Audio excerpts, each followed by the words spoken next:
Cam, we've got a recruiting class, and again, this is before anybody steps on the field. I have said this countless times that I would love if somebody would build a metric and then would reevaluate the classes 5 years later, but that would take an insane amount of time. I mean, we don't have necessarily metrics, but we do linemen. But right.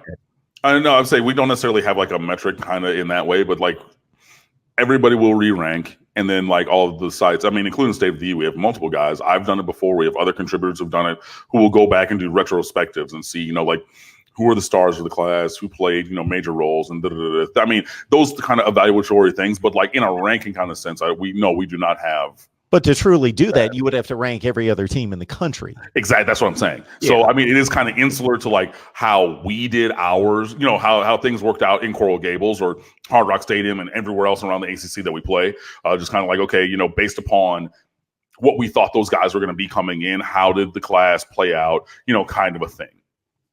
So we have to trust the rankings. This is the 13th rated class according to 247 Sports.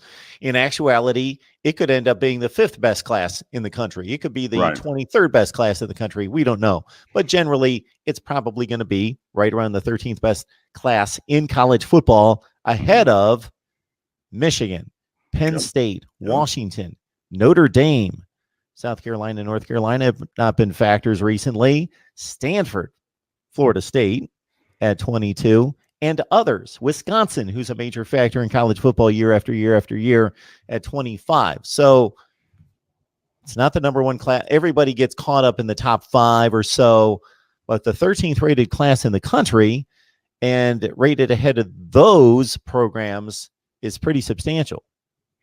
Yeah, I mean, look, you come off a 6 and 7 season and have the number 13, number 12, somewhere in there class nationally. It's not rocket science. Like the last thing, like I said, I keep plugging it because I'm really proud of this piece. The feature I did called the recruiting rules. The 9th rule, the final thing, could have easily been number 1, which is you have to win. And I mean, if Miami wins 9 games a year, you're talking that the floor is a top 15 class. And you didn't even have that kind of success. You lose all these games. Everybody knows all the games that we lost, especially the last part of the season when the end of the year was terrible, absolutely, abjectly atrocious.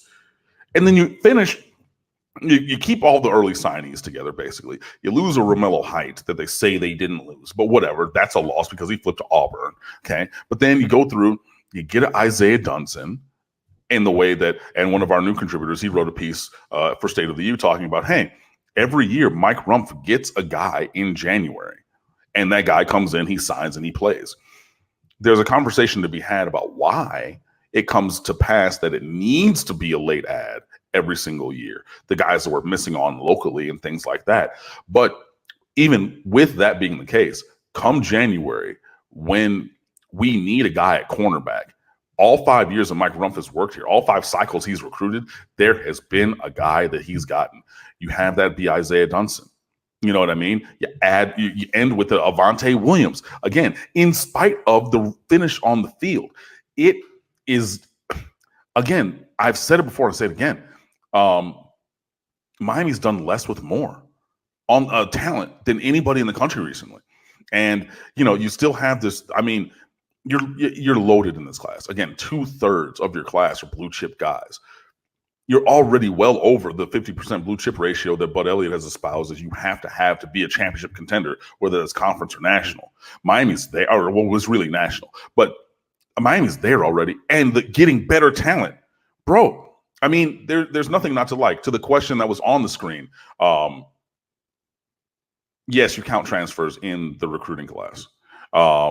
Well, not in the class ranking, but they count towards the number. So De'Aaron King, Quincy Roche, and Jose Borregales, they're not included in the ranking of the class, but like, as high school recruits, but like you have to count them as part of the group. You know what I mean? And so you have 21 signees plus those 3. That means you have 1 slot open because you get 25 new initial counters every year.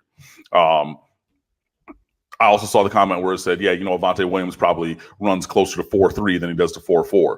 Look, again, that just makes it even more laughable that Florida fans are saying that he's too slow. Like, open your eyes and go watch the film, regardless of where that kid ended up. Because the whole time they're leading up, they're talking about Tay Day. Hey, Gators fans, what are you doing for Tay Day? Because we know that he's picking Florida over Miami. Tay Day this, Tay Day, and all of a sudden, he's too slow. He's not physical. When you, I mean, literally 20 minutes before, you're singing the exact opposite song. Shut up. To the question on the screen, Muhammad Hussein, is Willie Moise out officially? As of now, yes.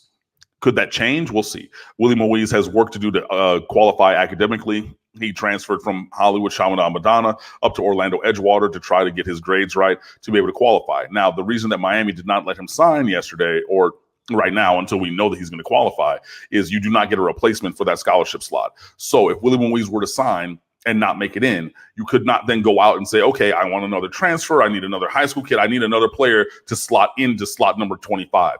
If you accept his NLI, that slot is only for Willie Moise and nobody else. So if he doesn't make it, tough cookies.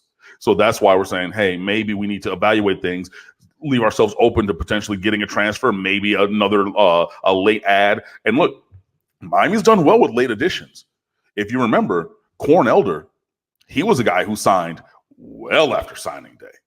He ends up being second team All ACC by the time he leaves.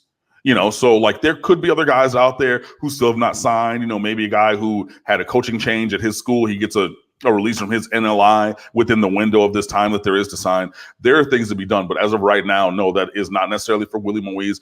If things work out and he qualifies, I would want that slot to go to him though, because he's 6'3", 291. He was a 4-star recruit. No, he's the other guy who, because he had a labrum injury, so like he missed half of his senior year. All of a sudden now he's not a 4-star recruit because he's not as good an athlete because of the injury.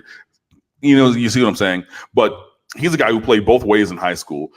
We recruited him as a defensive tackle, but according to Andrew Ivins and a couple other people, Miami's evaluating if Willie Moise makes it in, starting him at offensive line to see if he could help there as opposed to defensive tackle, because we already have one in this class. Elijah Roberts is going to probably bump inside the tackle. We signed like 3 or 4 last year in front of him, so we'll see about that. But I would prefer, to go to, what was the other question? I missed that one. The Willie Moise, if he goes to him, if he were able to qualify, that spot goes to him. Do I see the Sag picking offensive lineman in the portal this summer? That depends on what I was just saying about Willie Moise. If Willie Moise makes it in, probably not. If he does make it in or does not make it in, then we could, yes.